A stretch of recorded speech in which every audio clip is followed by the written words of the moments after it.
այս դատավորի խնդալու քայլից մի երկու ժամ առաջ մի հատ ՔՊԱ-ական ազգային ժողովի անվյուրից ասում էր եկեք ընդունենք, որ լրագրողները, լրատվամիջոցները երբեք այսքան ազատ չեն եղել։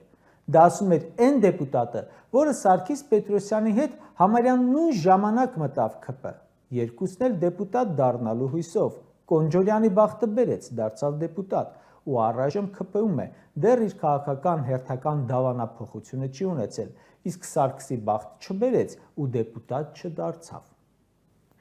Կարող էի հիմա աղմուկ բարձրացնել, թե տեսեք ինչ են անում, կոպիտ միջամտում են լրագրողների աշխատանքներին։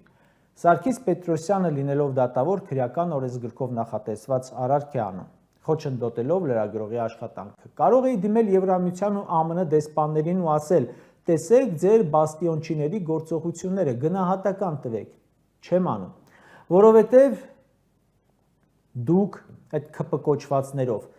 այնպիսի հանցագործությունների մեղսակից եք, որ հավատացեք, ես էլ, մեր Աննան էլ, այս մեկը ժպիտով ձեզ կներենք, դուք պատրաստվեք մյուս թեմաներով պատասխան տալուն։